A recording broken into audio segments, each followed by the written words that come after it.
Hello friends, welcome to civil services dream. और इस video में हम संवैधानिक निकाय और गैर संवैधानिक निकाय क्या होते हैं इनके बारे में जानेंगे। तो जैसा कि अगर आप लक्ष्मीकांत पढ़ रहे होंगे तो आपको पता होगा कि उसमें लगभग 20 चैप्टर्स हैं। ठीक है, 20 चैप्टर जो हैं, 20 या उससे ज़्यादा चैप्टर जो हैं वो इन्हीं दो निकायों पर, संवैधानिक और गैर संवैधानिक निकायों से संबंधित हैं। और ये एग्ज़ाम्स के लिए काफ़ी इंपॉर्टेंट भी हैं। तो इसको हम जल्दी से कवर कर लेंगे। इनपुट आउटपुट रेशियो जो है इनका काफ़ी अच्छा है। अगर इनको आप जल्दी से कवर करके काफ़ी ज़्यादा मार्क्स गेन कर सकते हैं अगर क्वेश्चन पूछे जाते हैं तो, और पूछे ही जाते हैं।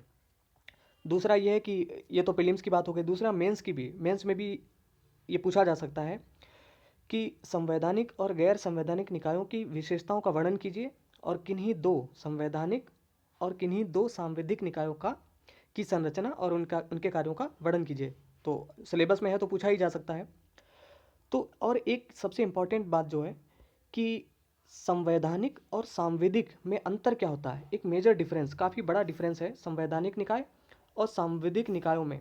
जैसा कि अगर आप पढ़ रहे होंगे लक्ष्मीकांत पे, आपने देखा होगा, लक्ष्मीकांत या कोई भी दूसरी बुक इंपॉर्टेंट जो जो भी पॉलिटी के लिए आप पढ़ रहे हो, तो आपने देखा होगा कि जैसे नीति आयोग एग्जाम्पल के तौर पे ले लें, नीति आयोग। तो नीति आयोग कैसी बॉडी है, कैसा निकाय है। तो नीति आयोग के चैप्टर में आपने पढ़ा होगा कि ना तो वो संवैधानिक निकाय है और ना ही सांविधिक निकाय है। तो फिर ये कैसी बॉडी है, कंफ्यूज हो जाते हैं इन दो शब्दों को लेकर। तो उनके मतलब हम बहुत अच्छी तरीके से यहाँ पर समझेंगे, तो काफ़ी इंपॉर्टेंट है। ये सारी चीज़ें जो हैं वो किसी किताब में दी नहीं होती हैं, इसलिए मैंने इसको यहाँ पर बिल्कुल समझाने के लिए मैंने प्रयास किया है। अगर आपको समझ में आता है तो ये काफ़ी अच्छी बात है। तो ठीक है, हम स्टार्ट करते हैं। और पॉलिटी के जितने भी वीडियोस मैं यहाँ पर बनाऊंगा वो किसी प्लेलिस्ट में, आप प्लेलिस्ट में जाकर देख लेंगे। ठीक है, तो वहाँ पर मैं ऐड कर दूंगा जितने भी वीडियोस पॉलिटीज़ से होंगे। तो सबसे पहले तो इनको समझ लें, बाद में हम इसके चैप्टर्स भी कवर कर लेंगे जल्दी से। तो देखो, सबसे पहले बात करते हैं संवैधानिक निकाय। दो प्रकार के निकाय हैं, एक तो संवैधानिक निकाय यानी कॉन्स्टिट्यूशनल बॉडीज़, और दूसरे हैं गैर कॉन्स्टिट्यूशनल बॉडीज़ अर्थात नॉन कॉन्स्टिट्यूशनल बॉडीज़। ठीक है, इन्हें एक्स्ट्रा, इनमें इनमें जो है एक्स्ट्रा कॉन्स्टिट्यूशनल बॉडीज़ भी कही जाती हैं। तो सबसे पहले बात करते हैं संवैधानिक निकायों की। तो देखो, यहाँ पर लिखा है संवैधानिक निकाय, जैसा कि नाम से ही स्पष्ट है कि संवैधानिक निकाय अर्थात जितने भी संवैधानिक निकाय हैं उनका संविधान में उल्लेख किया गया है। ठीक है, संवैधानिक निकाय हैं। आगे हम आपको एग्जाम्पल भी देंगे, जैसे कि निर्वाचन आयोग, यूपीएससी, स्टेट पीएससी, ये सब जो है, वित्त आयोग वगैरह, ये सभी संवैधानिक निकाय हैं। तो जिन निकायों का, अगर इनकी विशेषताएं क्या क्या हैं कि संवैधानिक निकाय जो हैं उनका संविधान में उल्लेख किया गया है। तो संविधान में उल्लेख किया गया होगा तो किसी न किसी अनुच्छेद से संबंधित होंगे। अगर आप न्यूज़पेपर पढ़ते होंगे तो उसमें देखते होंगे कि अनुच्छेद दिया गया होगा किसी बॉडी के साथ में। ठीक है, तो इसका मतलब है कि वो निकाय कैसा है, संवैधानिक निकाय है, अर्थात उसका संविधान में वर्णन किया गया है। तो जब संविधान लागू हुआ उस समय या तो उनका उल्लेख किया गया होगा संविधान में, या फिर बाद में संविधान में संशोधन करके भी अगर कोई निकाय जोड़ा गया होगा तो भी वो संवैधानिक निकाय ही माना जाएगा। ओके, अच्छा, जो संवैधानिक निकाय हैं तो इनको अधिकार और शक्तियाँ कहाँ से प्राप्त होती हैं। इनको अधिकार और शक्तियाँ जो हैं वो संविधान से ही प्राप्त होती हैं। ठीक है, क्योंकि संवैधानिक निकाय हैं, ये किसी की कृपा पर निर्भर नहीं करते।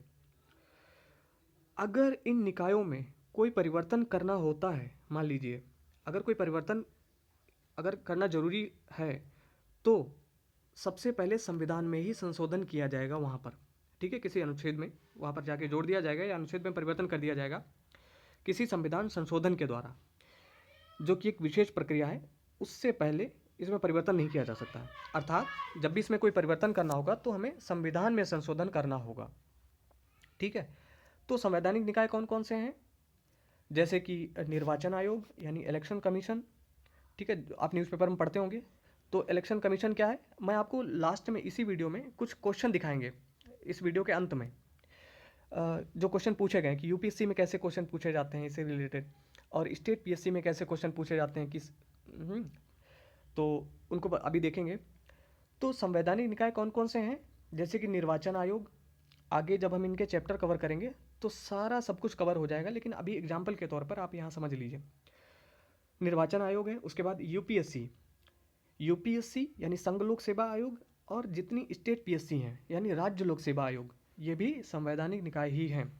तो संविधान में इनको जो है अनुच्छेद 315 से लेकर 323 तक, आगे हम लोग इसको कवर करेंगे, लेकिन यहाँ समझ लीजिए 315 से लेकर 323 तक वर्णन किया गया किसका, संघ लोक सेवा आयोग और राज्य लोक सेवा आयोग का।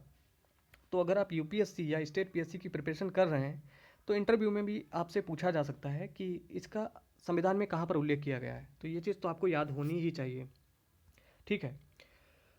और उसके बाद है वित्त आयोग। तो वित्त आयोग जो है वो भी एक संवैधानिक निकाय है। उसके बाद है अनुसूचित जनजातियों के लिए एक राष्ट्रीय आयोग, ठीक है। इसी प्रकार से मतलब अनुसूचित जातियों के लिए और अनुसूचित जातियों के लिए भी अलग अलग एक एक राष्ट्रीय आयोग है। और अब तो जो है जो अल्पसंख्यक वर्गों के लिए भी आयोग, उसको भी बना दिया गया है। उसके अलावा जो ऑफिस हैं, जैसे कि भारत का नियंत्रक एवं महालेखा परीक्षक का ऑफिस, उसके बाद भारत का महान्यायवादी यानी कि अटॉर्नी जनरल ऑफ इंडिया उसका ऑफिस, और राज्य का महाधिवक्ता यानी advocate general of the state, इन सब के ऑफिस ये भी एक संवैधानिक निकाय के अंतर्गत ही आते हैं, ठीक है। तो इन निकायों को छोड़कर देखिए, आगे हम चैप्टर वाइज पूरा कवर करेंगे, क्योंकि वहाँ पर पूरा विस्तार से समझेंगे कि उनकी संरचना क्या है, उनके कार्य क्या हैं, उनके कर्तव्य क्या हैं, ठीक है। तो वो सब समझेंगे विस्तार से। तो ये जितने भी संवैधानिक निकाय हैं, इनको छोड़कर बाकी दूसरे जितने भी दूसरे निकाय हैं वो सब गैर संवैधानिक ही हैं, ठीक है। तो एक चीज़ यहाँ पर क्लियर हो गई होगी। अब बात करते हैं गैर संवैधानिक निकाय कौन कौन से होते हैं, ठीक है। गैर संवैधानिक निकाय जो हैं वो दो प्रकार के होते हैं। एक तो होते हैं सांविधिक निकाय यानी स्टेटटरी बॉडीज़, और दूसरे होते हैं कार्यकारिणी निकाय यानी एग्जीक्यूटिव बॉडीज़, ठीक है। ये बहुत यहाँ पर डिफरेंस है, इसको थोड़ा आप कंसंट्रेट होकर थोड़ा अच्छे से समझ लें। जो सांविधिक निकाय हैं, सांविधिक निकाय, ये इनका उल्लेख चूँकि संविधान में नहीं किया गया है, ऑब्वियस सी बात है, क्योंकि ये गैर संवैधानिक निकाय है। तो फिर इनका निर्माण कैसे किया जाता है? इनका निर्माण किया जाता है कानून बनाकर। और आपको पता ही होगा कि कानून जो है वो विधायिका बनाती है, यानी केंद्र के मामले में जो है वो संसद कानून बनाती है, और राज्य के मामले में विधानमंडल जो है कानून बनाती है। तो कोई भी कानून कैसे बनता है, कोई भी अधिनियम, जैसे कि देखा होगा संसद में कोई कानून कैसे बनता है कि पहले दोनों सदनों से बिल पास कराया जाता है, विधेयक, और जब वो बिल राष्ट्रपति महोदय के पास भेजा जाता है और राष्ट्रपति महोदय जब उस पर अपने हस्ताक्षर कर देते हैं, तब वो बिल जो है वो अधिनियम बन जाता है, ठीक है। उससे पहले वो बिल ही रहता है। तो जब राष्ट्रपति महोदय जो है जब उसको अपना अनुमोदन दे देते हैं, तो यानी उस पर साइन कर देते हैं, तब वो अधिनियम बन जाता है। और उसके बाद अगर कोई बॉडी, जैसे कि यहाँ सांविधिक निकाय है, किसी भी बॉडी का निर्माण करना है निकाय का, तो किया जा सकता है। स्टेटटरी का मतलब ही होता है कि डिसाइडेड बाय लॉ, तो यानी कानून के द्वारा निर्धारित। तो और दूसरा यहाँ पर आप एक चीज़ समझें कि यहाँ पे लिखा है सांविधिक आयोग, विधि यहाँ पर शब्द देखिए बीच में आपको मिल रहा है, तो विधि अर्थात कानून, कानून के द्वारा जो निर्मित जो निकाय हैं वो सब सांविधिक निकाय हैं, ठीक है। अभी हम आगे क्वेश्चन आपको दिखाएंगे कि क्यों, जैसे कि नीति आयोग जो है वो ना तो सांविधिक निकाय है और ना ही संवैधानिक है, तो आगे हम इसको समझेंगे अभी अच्छे तरीके से। तो ठीक है, सांविधिक निकाय का निर्माण कैसे किया जाता है, चूँकि संविधान में इनका उल्लेख नहीं किया गया है, तो कैसे किया जाता है, कानून बनाकर किया जाता है संसद के द्वारा, और या फिर राज्य विधानमंडल में उसी प्रक्रिया से किया जाता है। और इनको शक्तियाँ कहाँ से प्राप्त होती हैं, शक्ति और जो कार्य और कर्तव्य कैसे प्राप्त होते हैं इनको, जिस कानून के द्वारा इनका निर्माण किया जाता है उसी कानून के द्वारा इनको शक्ति प्राप्त होती है, ठीक है, इन निकायों को।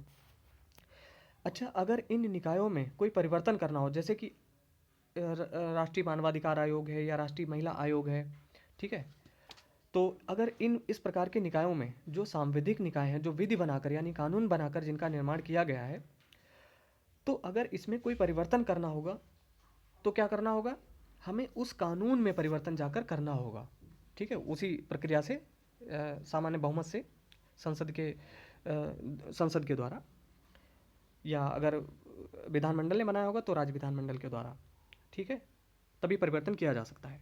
तो गैर संवैधानिक निकाय कौन कौन से हैं, जैसे कि राष्ट्रीय मानवाधिकार आयोग, सांविधिक निकाय कौन कौन से हैं, जैसे राष्ट्रीय मानवाधिकार आयोग है, राष्ट्रीय महिला आयोग है, ठीक है, केंद्रीय सूचना आयोग है, केंद्रीय, और उसी प्रकार राज्य सूचना आयोग है, केंद्रीय सतर्कता आयोग है, केंद्रीय अन्वेषण ब्यूरो यानी central bureau of investigation CBI जो है वो भी एक सांविधिक निकाय है।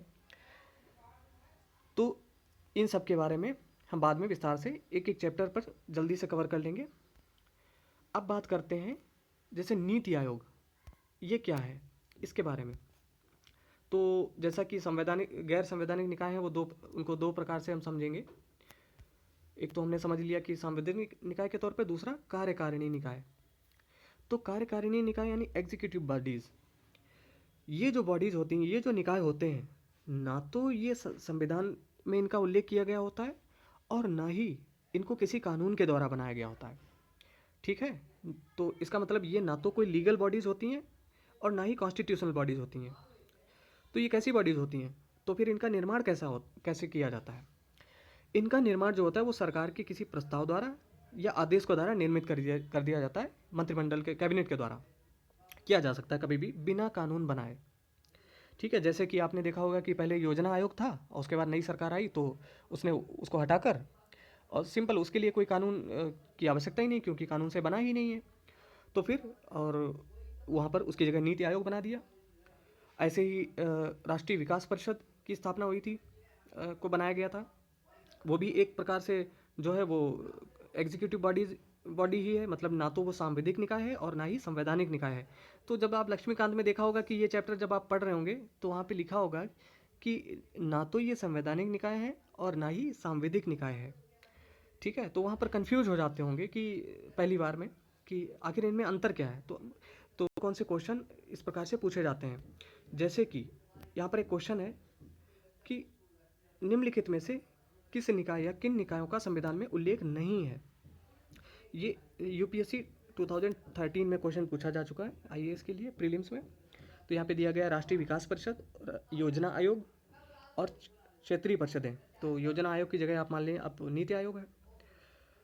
तो पूछा गया कि कौन कौन से निकायों का संविधान में उल्लेख नहीं है। तो अभी हमने यहाँ पे समझा, जैसे कि आगे हम चैप्टर वाइज जब कवर करेंगे तो वहाँ पर भी इसका जिक्र करेंगे, लेकिन यहाँ पे समझ लेते हैं। राष्ट्रीय विकास परिषद और योजना आयोग यानी अब जो नीति आयोग है और क्षेत्रीय परिषदें, ये तीनों ही, इन तीनों का ही संविधान में उल्लेख नहीं है। तो ये 5 सेकंड में ही आप इसको सॉल्व कर सकते हैं, बहुत आसान क्वेश्चन है, यानी इसका आंसर होगा डी। ठीक है, ये गैर संवैधानिक निकाय हैं, इनका संविधान में उल्लेख नहीं है।